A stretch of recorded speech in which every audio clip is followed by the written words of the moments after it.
Olá pessoal, vibrações crísticas a todos vocês. E estamos aqui mais uma vez para disponibilizar um pouquinho mais de material. E eu convido todos para que a partir desse áudio, onde a gente vai fazer alguns apontamentos, faremos apontamentos sobre esse livro fabuloso. Quem já leu, convido para que possa reler, que é um livro de estudo. E quem não leu, conheça essa fabulosa obra, esse livro chamado A Caminho da Luz, que traz-nos um tesouro em forma de conhecimentos insofismáveis para que todos nós possamos mergulhar profundamente nas nossas origens humanas e espirituais. Um grande abraço fraterno a todos, paz e luz.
Crísticas, unam os nossos corações, porque hoje a gente vai falar do Cristo. E eu tô aqui numa tarefa. A nossa reflexão, ela vai ser muito especial porque é uma espécie de um convite. Quem está aqui pela primeira vez, sejam bem-vindos, viu? Como o Sr. Rubens disse, retornem. Quem já leu esse livro? A Caminho da Luz.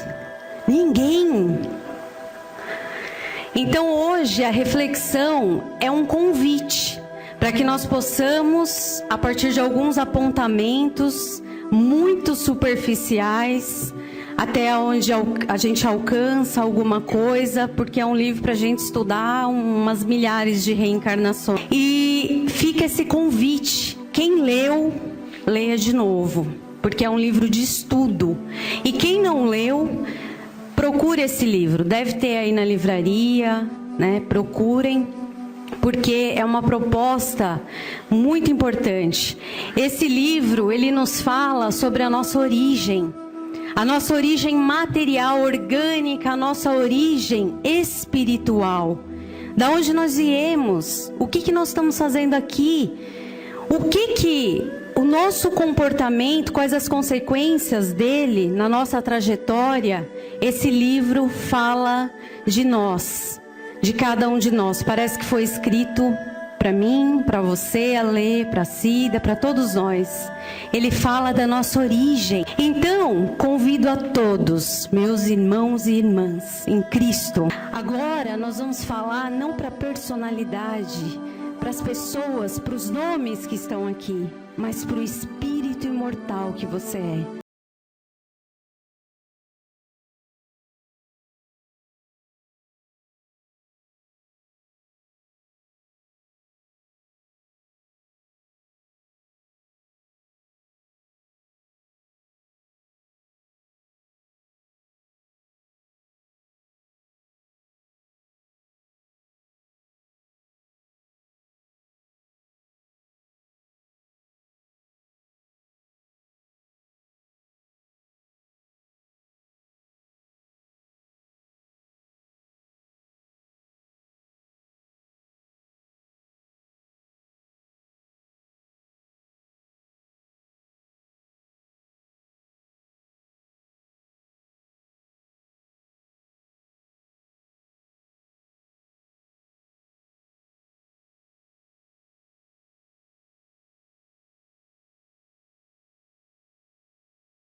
colocando tudo isso aqui.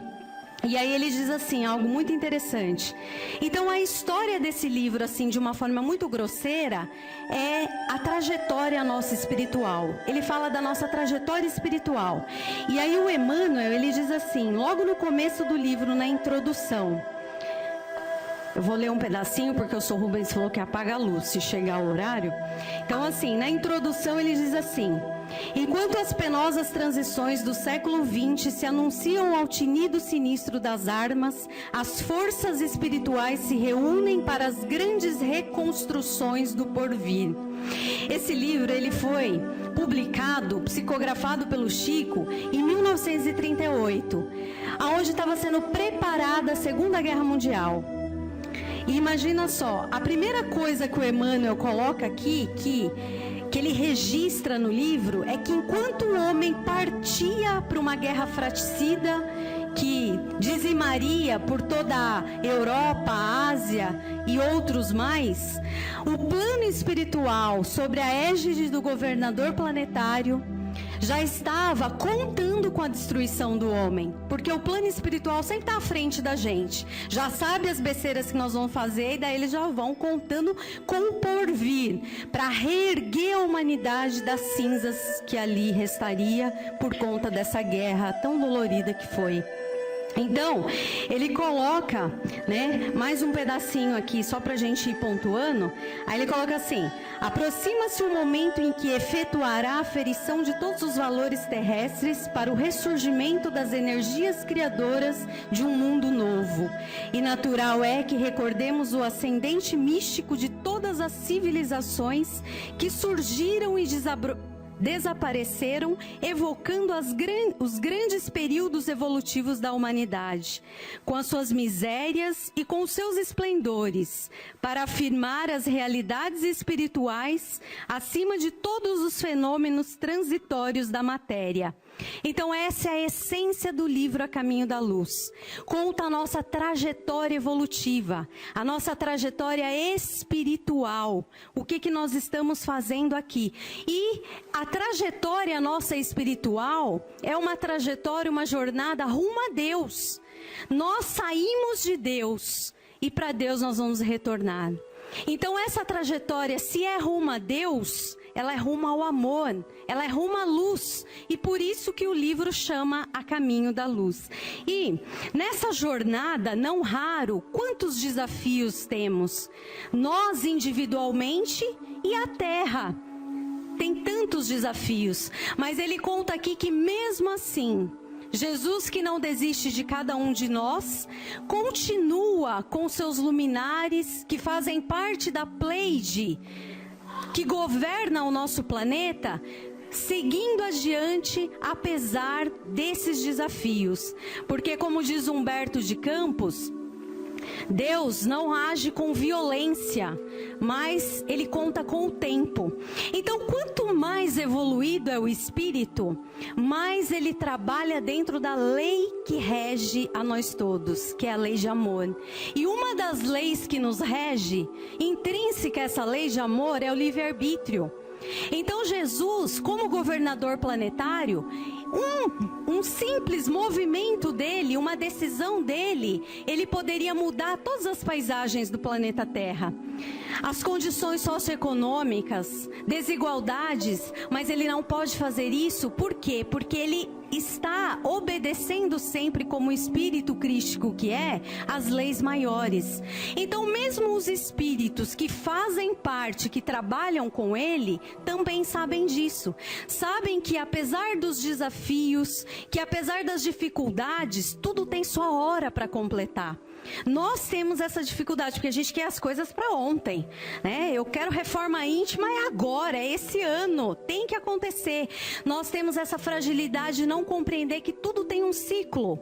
E mesmo a Terra, a evolução do planeta Terra, quando chegar a hora de fechar esse ciclo para a renovação, vai acontecer. Mesmo com os desafios, mesmo com a corrupção, mesmo com o Brasil na situação que está, mesmo com todas as dificuldades que existem, com a má vontade de muitos, vai acontecer a regeneração.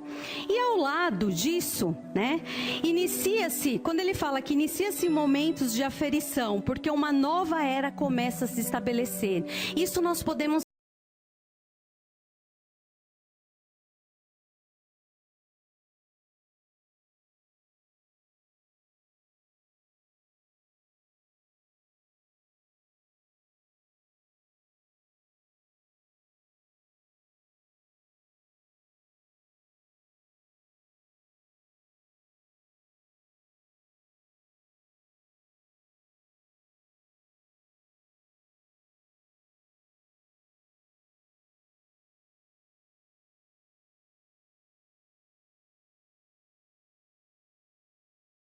que nós temos até hoje, modelos ultrapassados, sociais, políticos, religiosos, espirituais. Nós estamos com sede de espiritualidade verdadeira, de uma espiritualidade no nosso dia a dia, e é disso que ele trata aqui. E é por isso também que um dos pilares desse livro, além de falar da nossa trajetória, o livro A Caminho da Luz,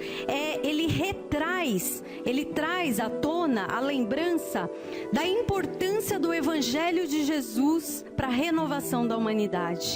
Que sem o cumprimento e a vivência da mensagem do Cristo, não há renovação dos nossos caminhos. Então ele traz aqui, mas não esse evangelho livro, esse evangelho cheio de dogmas, de instituições, de templos, mas um evangelho incorporado no nosso dia a dia. É esse evangelho que a espiritualidade quer implantar na terra. Aquele evangelho sentido, aonde nós passamos através do nosso pensar, do nosso sentir, do nosso comportamento, contribuir com o nosso semelhante, com o planeta Terra. Por isso que o Emmanuel também, eu citei aqui, que no prefácio do livro Vinha de Luz, ele coloca: o Evangelho é o sol da imortalidade, que o Espiritismo reflete com sabedoria para a atualidade. Por que o Espiritismo é um espelho que reflete esse sol? Porque ele reflete com verdade, com raciocínio, com lógica. Não é você tem que acreditar porque é assim. Mas olha, irmão, é dessa forma, preste atenção, vivencie e veja o resultado. É no nosso cotidiano que a gente percebe isso. Agora, o capítulo 1 dessa obra de Emmanuel, ele traz-nos uma revelação que nós precisamos saber. O livro A Caminho da Luz, na verdade, ele é uma interpretação da Bíblia. Muitos leem esse livro e não gostam. Mas é importante nós termos essa consciência, através de grandes estudiosos como Haroldo, professor Celestino Severino, tantos outros, que trouxeram à tona um entendimento tão mais profundo para a gente desse livro. Então ele é uma compilação do Velho Testamento, por exemplo. O livro A Caminho da Luz, ele começa, o primeiro capítulo dele, chama-se A Gênese Planetária. Olha que interessante. E finaliza com o último capítulo, né? O Evangelho e o Futuro. Sendo que o capítulo anterior ao último, o penúltimo, é o Espiritismo e as grandes transições. Agora, olha que interessante. No Velho Testamento, o primeiro livro, a Gênese, começa falando da criação, como no livro A Caminho da Luz, a Gênese de Moisés. E termina com o livro Apocalipse de João, como no livro A Caminho da Luz, que aqui ele fala do momento que nós estamos vivendo, da grande transição. Então, agora, nesse livro, numa interpretação onde tira o véu, tira o espírito da letra, traz uma compreensão raciocinada, como Emmanuel coloca, um sol iluminando as nossas consciências, para que a gente faça um mergulho mais profundo nesse evangelho. E aí ele possa realmente refletir no nosso dia a dia, no nosso coração, lá no nosso trabalho, no trânsito, aonde quer que nós estejamos. Então nós vamos citar aqui, através de algumas pontuações e pesquisas que fizemos, de estudiosos do Velho Testamento, apenas um item, para que nós compreendamos a dádiva que foi Francisco de Assis e o que representa Emmanuel. esse espírito maravilhoso para o mundo. Então o livro A Gênese de Moisés, ele começa com uma frase que nós sabemos que é: no princípio criou Deus o céu e a terra.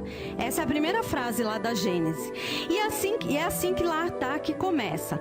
Então, terminando o capítulo 21 do Apocalipse, ele termina: eis que surgiu um novo céu e uma nova terra. Interessante, né? Começa com a criação e termina falando que surgiu um novo céu e uma nova terra, a transição planetária, que é o que o Emmanuel vem e desdobra aqui. Mas há um detalhe no original que escapa nas traduções, que se nós tomarmos as traduções em português, em inglês, isso os estudiosos perceberam. Em espanhol, não importa, eles não conseguem fazer a tradução do Velho Testamento e refletir o que o texto originalmente, verdadeiramente fala. Então ele diz assim, no primeiro versículo da Bíblia, tá assim: no princípio criou Elohim o céu e a terra. Prestem atenção, no princípio criou Elohim o céu e a terra. Agora vejamos, se nós formos pesquisar Elohim em hebraico, né, significa Deus no plural. E aí surge um probleminha, né? Deus no plural. Em hebraico, Deus é El. E aí em árabe, Allah. Elohim é Deus no plural. E aí veio, com o tempo, intrigou milhares de anos os sábios hebreus essa primeira frase: Elohim, que Elohim, os deuses criaram tudo. Agora, como que um texto que quer divulgar o monoteísmo, que é o Deus único, começa o primeiro livro falando que quem criou tudo foi os deuses? E aí os sábios do povo hebreu ficaram intrigados durante milênios. E se nós formos pesquisar, tem muita pesquisa justificando o porquê que está lá na Bíblia falando que os Elohims criaram o céu e a terra. E tem uma explicação muito interessante, curiosa, até cômica, que diz assim: alguns dizem que é para explicar que se tratava de um plural majestático. Então, para justificar que Deus é poderoso, onisciente, onipresente, vamos usar Deus no plural, que parece um pouco estranho, né? Mas teve um comentador da Idade Média que os estudiosos pesquisaram e trouxeram, esse foi sensacional. Porque ele diz assim, vejamos o que ele diz. Ele falou assim, tá no plural porque Deus, antes de criar tudo, consultou um conselho de arcanjos. E aí fica esquisito, né? Porque Deus é onipotente, ele vai consultar outras pessoas para criar tudo. Mas no segundo capítulo nós vamos entender. No capítulo 2, quando Elohim vai criar o homem, lembra do barro? Aqui há uma pontuação que devemos fazer. Quando os Elohims vão criar Adão, no português é o nome de uma pessoa, de um homem. Mas Adão, em hebraico, não é o nome de uma pessoa. É a forma humana, é a humanidade, é a raça humana. Livro A Gênese, raça adâmica. Pesquisem que vocês vão entender. Então lá diz, né, no capítulo 2, quando Elohim vai criar o homem, né, a humanidade, a forma humana, porque Adamá, em hebraico, é terra.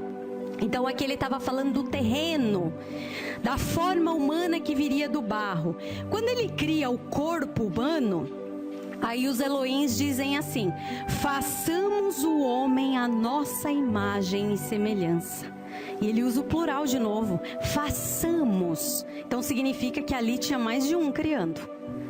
E aí é interessante, muitos séculos se passam. E aí, em 1937, Chico Xavier pega em um lápis e junto com Emmanuel escreve isso aqui. Rezam as tradições do mundo espiritual que na direção de todos os fenômenos do nosso sistema existe uma comunidade de espíritos puros, eleitos pelo Senhor Supremo do Universo, cujas mãos se conservam as rédeas diretoras da vida de todas as coletividades planetárias.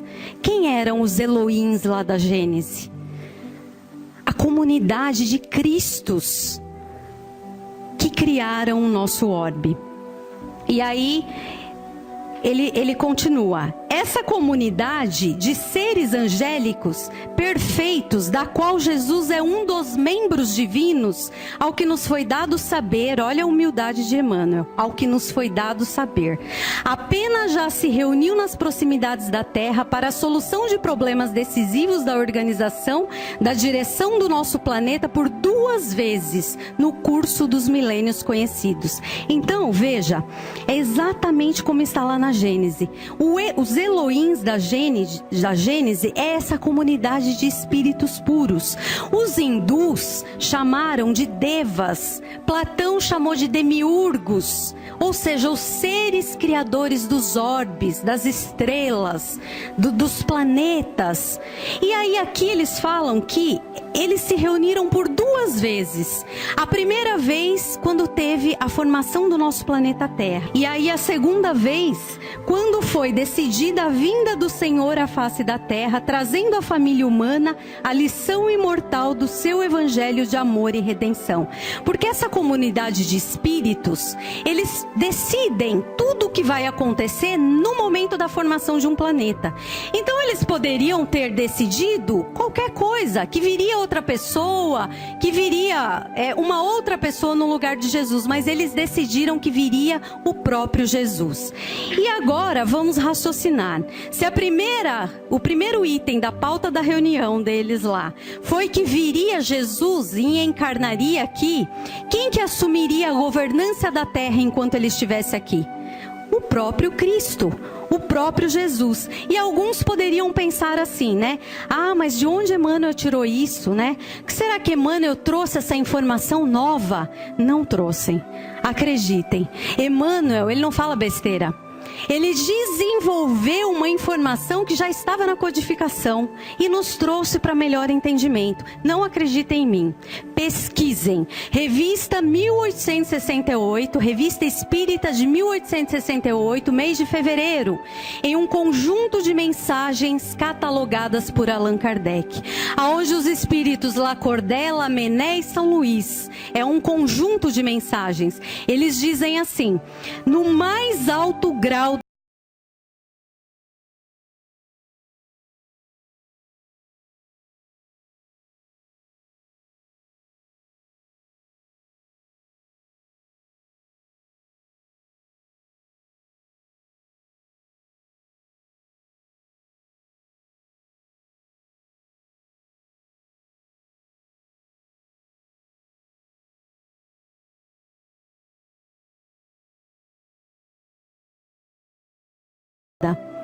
e aí no topo dessa nova jornada estão os Cristos. Então Jesus, o Cristo, ele não é só um espírito puro.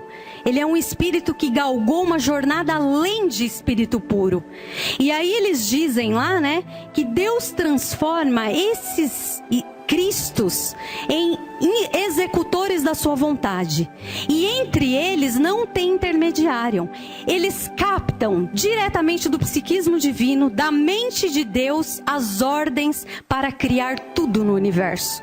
Então é através deles que tudo se cria no nosso universo. Então a evolução da Terra, ela é dirigida por essa comunidade de Cristos. Aí vem a pergunta: por que você está preocupado? Eu estou me perguntando. Por que, Elaine? Por que vocês estão preocupados se o Brasil é realmente pátria, né? Coração do Evangelho? Por que nós estamos preocupados se vai dar certo? Será que o planeta realmente está melhorando? Existem uma comunidade de Cristos no leme. E um deles é o nosso governador. É o Mestre Jesus. Então tem uma comunidade nos dirigindo, e o Emmanuel conta aqui que eles se reuniram para projetar tudo que aconteceria e seria formado no nosso planeta Terra. Gente, é fantástico, é sensacional. Eu não estou tirando isso da minha cabeça. Leiam esse livro. Até uma folhinha, uma florzinha, um bichinho, tudo sistematicamente projetado. Então imaginemos lá, né? Chegava alguém lá para Jesus com um projeto: ó, esse aqui é um leão. Né? O que o senhor acha? Aí ele olhava, né? Olha, tá legal, tá bacana, mas vamos caprichar aqui, intensificar a cor. Jesus participou de tudo. E uma das características que Emmanuel diz aqui que ele prezou foi a beleza. Quando eu li isso, eu me emocionei muito. E deu para entender por que o nosso planeta Terra é tão fantástico e lindo. E aí, olha só. Ele dizia assim: o ideal da beleza foi a preocupação dos primeiros momentos no que se referia à edificação celular das origens. Então chegavam lá para Jesus com um projeto e ele falava: olha, tá bonito, tá bacana, mas um dos requisitos é que tem que ser lindo, fenomenal. Volta e faz melhor que você é capaz. E aí as coisas iam se acontecendo. Para que durante o processo, a evolução disso tudo, chegássemos a essa extraordinária máquina que é o nosso corpo físico. Porque há algo mais fantástico no mundo material do que o nosso corpo físico? É fantástico isso. Tudo para quê? Para que 22 bilhões de espíritos, e essa não é informação minha, pesquisem, livro Roteiro. Lá tem, nesse livro Roteiro, 22 bilhões de espíritos evoluíssem nesse planeta Terra, para que nós pudéssemos aqui realizar a nossa evolução. E aí acontecer o que era de objetivo que acontecesse, que esse governador se propôs a fazer. Nenhuma das minhas ovelhas se perderão. E acontece o quê? Acontece o que o Kardec já escreveu lá na Gênese. Quem já leu o livro A Gênese aqui? Gente, leia. É um livro muito importante. Ele nos ajuda nos momentos difíceis, sabia? Porque ali ele nos traz uma visão do porquê que nós estamos passando por determinadas coisas. E nos ajuda a ver o nosso sofrimento físico, biológico, de uma outra forma. Então lá o Kardec, nesse livro, muita gente lê o Caminho da Luz, a Caminho da Luz, e fala assim: ah, o Emmanuel deu uma viajada aí nesse livro, né? Essa história aí de degredados, né, os capelinos, mas o Allan Kardec, lá no livro A Gênese, ele nos traz que essa parábola, que esse mito, que essa história de Adão e Eva é uma referência espiritual. Não é algo do nada bobinho que está lá citado lá no Velho Testamento, mas é uma referência espiritual. Emmanuel apenas trouxe mais detalhes dessa história que, por ser verdadeira, é uma referência espiritual, está registrada. E que história é essa? Agora é a parte mais linda do livro. Ele diz lá que uma outra constelação, em um outro, dentro da nossa galáxia ainda, mas num outro sistema solar, havia um sol chamado Capela. E esse sol deve ser fantástico, porque ele é binário. Quem gosta de pôr do sol aqui? Eu adoro. Imagina só um pôr de sol com 2 sóis descendo. Ou um nascer de sol com 2 sóis subindo. Se alguém foi degradado aqui de Capela, lembra. Esse é a Capela. E aí, lá nesse planeta, né, nesse sol, havia um planeta que estava exatamente como nós estamos aqui. Né? Um democrata assumiu a presidência e um país fundamentalista fazia-se bombas, muito trânsito, espíritos renitentes no crime, atrapalhando o despertar da consciência dos encarnados, exatamente como nós estamos aqui. Então, como a evolução do mundo não espera os alunos renitentes, porque não existe a escola não para, porque alguns alunos tomam bomba, não é? Vocês já viram isso? A escola fala: vamos esperar quem está em recuperação? O processo segue. Mas aí diz Emmanuel que pela misericórdia divina, porque a lei de aprendizado e justiça é amor, e pela misericórdia divina, os cristos daquele planeta entram em contato com os cristos daqui. E fala: olha, a gente tem alguns milhões de espíritos aqui, renitentes, eles são muito inteligentes. Mas a gente deliberou que eles vão repetir as primeiras séries. Porque eles não sabem algumas lições básicas, como fazer 1 mais 1 igual a 2. Não sabem a lição do amor, não se esforçaram pela lição do perdão, da caridade, da solidariedade. Eles são muito inteligentes, mas em matéria de amor são crianças espirituais. E nós ficamos sabendo que aí no sistema de vocês tem um planeta que é primitivo, está começando agora aquela história e tal. Tem jeito de fazer o intercâmbio? E aí eles pedem para falar qual é o Cristo que governa, né? E aí eles falam, é Jesus. E aí os cristos vão ter com Jesus. E fala com Jesus, pergunta para Jesus se eles aceitam esses espíritos. Sabe o que o Emmanuel diz? Que Jesus não só aceita, mas pede para falar pessoalmente com eles. Coloca eles numa grande assembleia. Pessoalmente. Então, quem foi degradado, espíritos degradados na terra, todos já ouviram a voz pessoalmente do Cristo. Isso não é fantástico? E aí, nessa assembleia, Jesus não recrimina eles. Jesus fala assim, tenham esperança, tenham fé, confie. Eu vou ajudar vocês. E mais, eu vou encarnar no orbe para ajudar vocês. Olha que fantástico. É emocionante pensar nisso.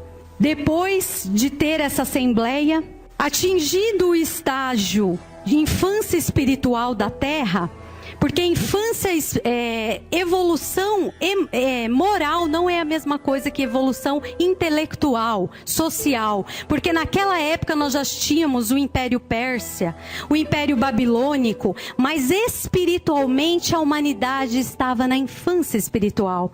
Então na infância espiritual vem Moisés, que traz as leis cívicas praticamente, traz o básico. Porque a virtude de um professor e de um educador é compreender que deve dosar o ensinamento.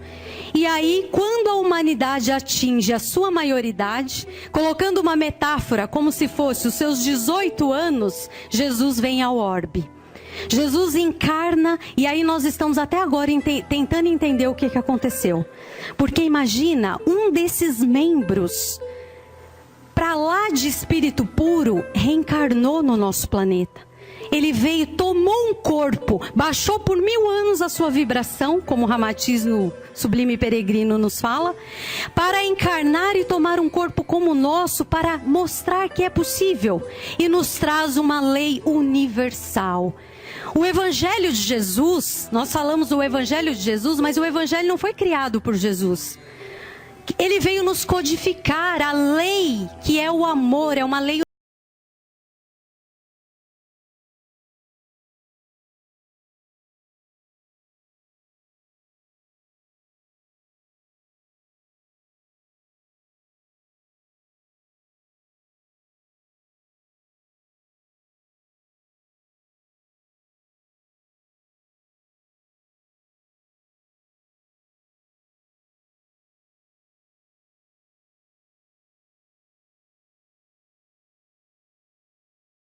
Nenhuma das suas ovelhas se perderão, que no século XIX ele resolve nos dar uma outra oportunidade. No século XIX, isso está em Crônicas de Além-Túmulo, de Humberto de Campos. Numa noite de Natal, o Cristo chama a sua esfera o apóstolo João Evangelista. Crônicas de Além-Túmulo, Humberto de Campos.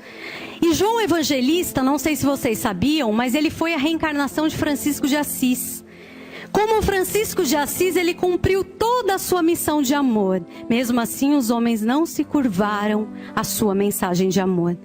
Aí o Cristo chama o João Evangelista e diz assim para ele: João, já que os homens encarnados, os vivos, não compreenderam, não ensinaram a minha mensagem de amor a ponto dela ser implantada, agora nós vamos partir para os espíritos, para os mortos, os espíritos. E aí entrega na mão de João Evangelista a coordenação da vinda do espiritismo ao mundo. Por isso, meus irmãos, cheguem em casa hoje, pega o livro dos espíritos e abra em Prolegômenos. O primeiro espírito a assinar Prolegômenos é João Evangelista, sobre a coordenação do espírito de verdade. E os espíritos começam a invadir o mundo. E como os espíritos não estão presos à cor de pele, à instituição, a regras, a templos, o ensino se propaga muito rápido. Um dos membros encarnados na época, que fazia parte dessa pleiade, chamado Allan Kardec, codifica os ensinamentos e nasce para nós, para a humanidade, um caminho de esperança. Esperança de que essa mensagem do Cristo possa renascer no nosso coração e nós possamos edificar o reino de Deus em nossos corações, fazer a nossa autonomia espiritual, porque evolução é autonomia espiritual, é nós sermos capazes de alçar voos através de nós mesmos e assim, através dessa mensagem, o Espiritismo avança, sem violência, sem desespero, mas com muito senso de autorresponsabilidade, nos convidando a construir os nossos destinos a partir da mensagem do Cristo. Então, meus irmãos, lembremos do que os Elohims falaram quando criaram a forma humana. Façamos o homem à nossa imagem e semelhança. Então, há um Cristo dormindo dentro de você. Há um Cristo dormindo dentro de cada um de nós. E o que mais nós poderíamos dizer senão a caminho da luz? Que Jesus nos abençoe.